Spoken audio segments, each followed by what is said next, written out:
This is the Porsche Panamera 4S E-Hybrid Sport Turismo.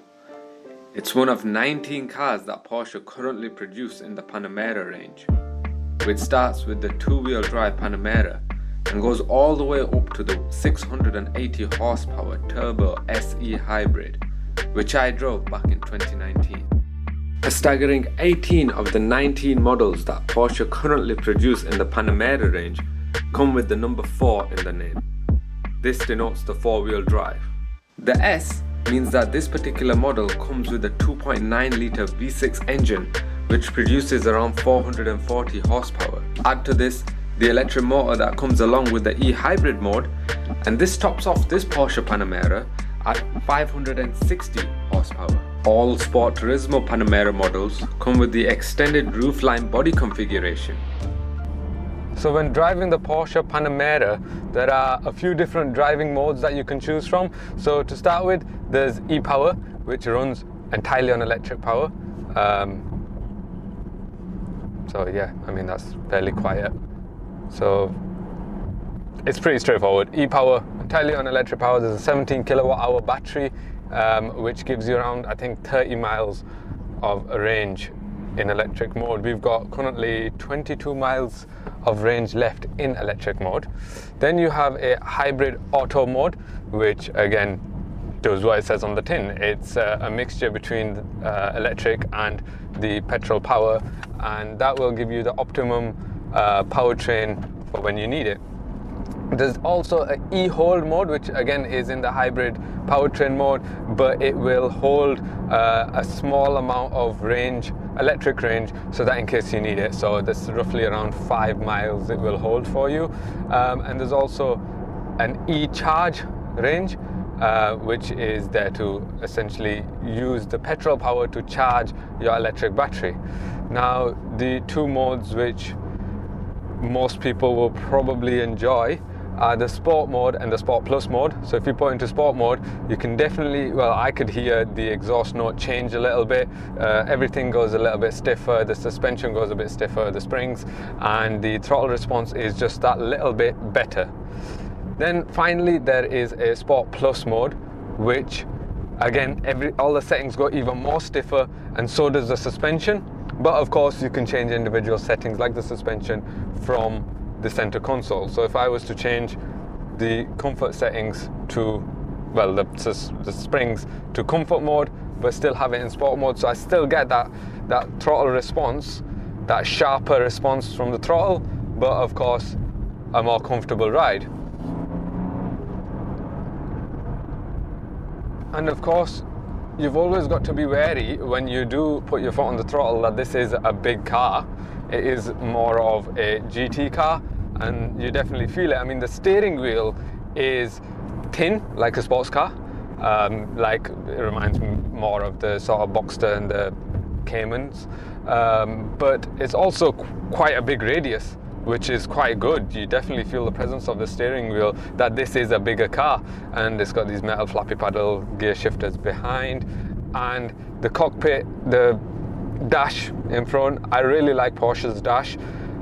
They sort of integrate the digital dash with more of a analog dash with these 5 different sort of dials. I really like this style, especially in this Panamera. It's meant to be the big, brute of a car, but it's just so capable of keeping up with almost all other cars. It's just so capable, the abilities that it has. Even here on this sort of track that I'm on, this proving track at Millbrook, it's always composed.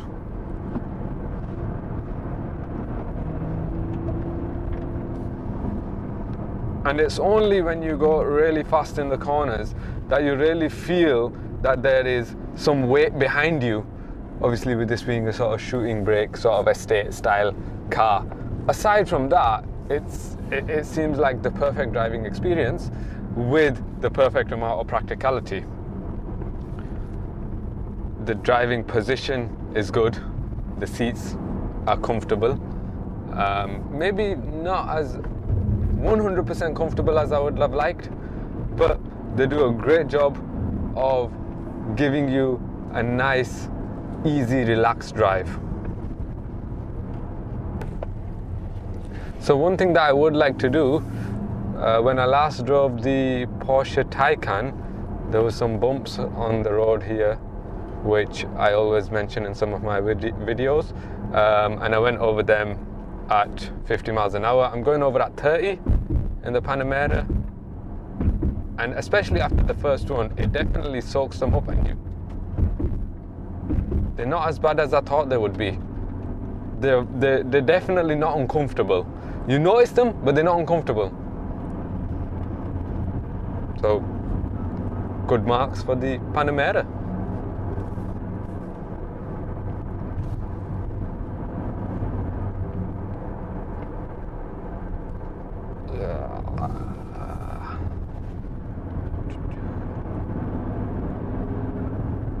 So strange to think it's such a big car that I'm maneuvering down these nice twisty bendy roads.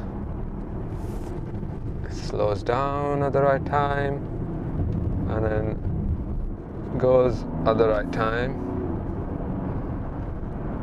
and holds its line pretty well.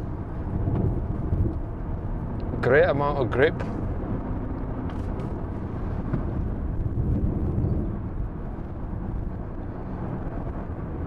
And never any doubt, never in trouble.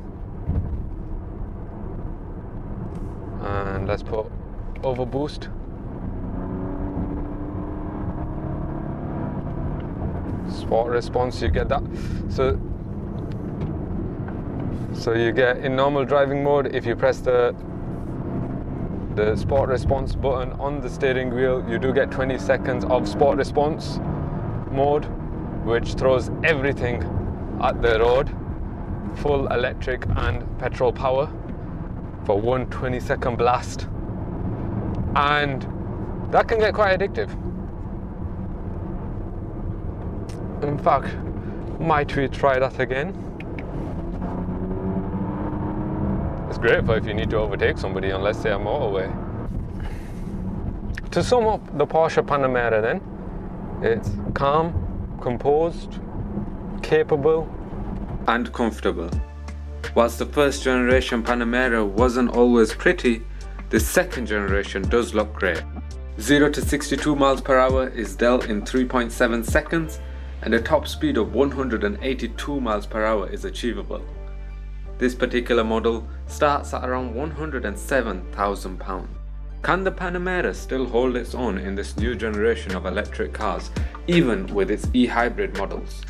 Whilst the Porsche Taycan may overtake the Porsche Panamera, it was good whilst it lasted.